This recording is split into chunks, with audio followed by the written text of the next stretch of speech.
Orwell recorded his trip north in the road to Wigan Pier.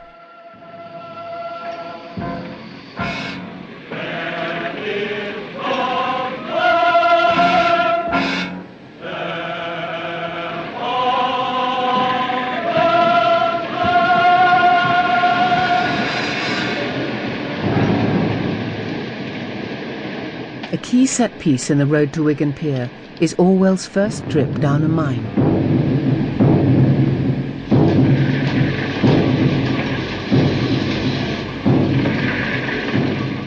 Here am I, a typical member of the middle class. It's easy for me to say I want to get rid of class distinctions, but nearly everything I think and do is the result of class distinctions.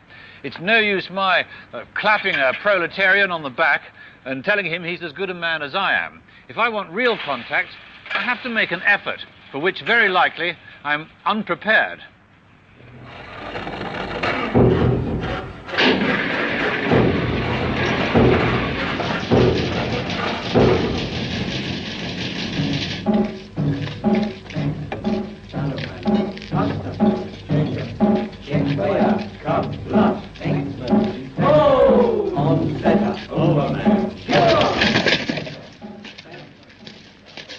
I am handicapped by being exceptionally tall. You've got to not only bend double, but also keep your head up all the while so as to see the beams and girders and dodge them as they come. You have, therefore, a constant crick in the neck, but this is as nothing compared to the pain in your knees and thighs.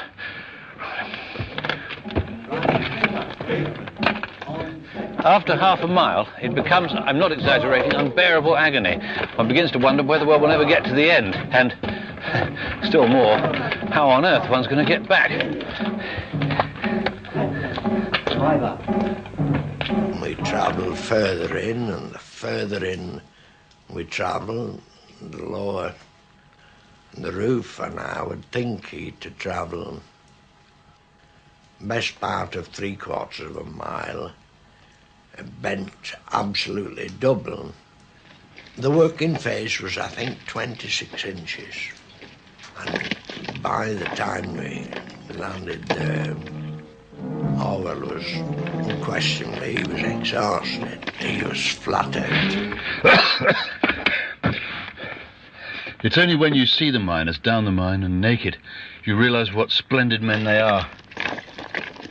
Most of them are small, but nearly all of them have the most noble bodies, wide shoulders tapering to slender, supple waists, small, pronounced buttocks, and sinewy thighs, with not an ounce of wasted flesh anywhere.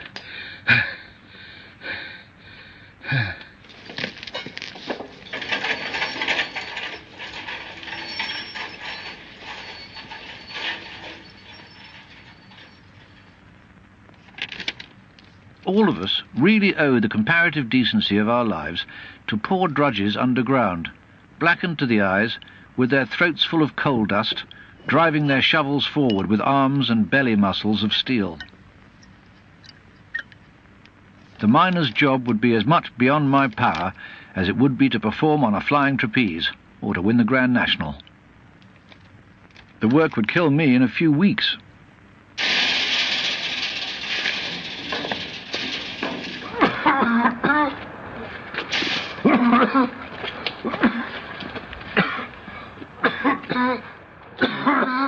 The day after going down the mine, Orwell staggered west to Liverpool to visit a friend, Mary Diner. He was a strange figure. No overcoat, no hat, no bag, and a threadbare coat, standing there and shivering. He was actually shivering from head to foot. Well, he collapsed. Well, not quite collapsed, but as near as made no matter. So my husband and I, we got him to bed as quickly as we could, and he was really very ill. But within days, Orwell was back on his feet. His mission now carried him into the industrial slums of South Yorkshire. Sheffield, I suppose, could justly claim to be the ugliest city in the old world. Its inhabitants, who want it to be preeminent in everything, very likely do make that claim for it.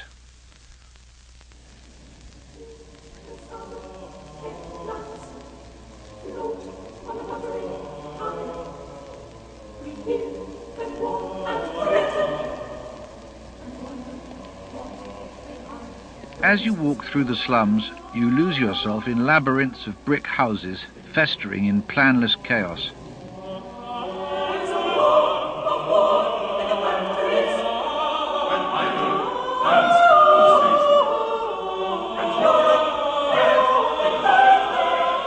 The interiors of the houses are all the same.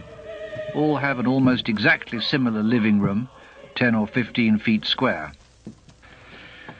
The average unemployed family lives on an income of about 30 shillings a week, of which at least a quarter goes in rent. It is worth considering in some detail how the remaining money is spent. The basis of their diet is white bread and margarine, corned beef, sugared tea and potatoes, an appalling diet. The results of this are visible in a physical degeneracy. In Sheffield, you have the feeling of walking among a population of troglodytes.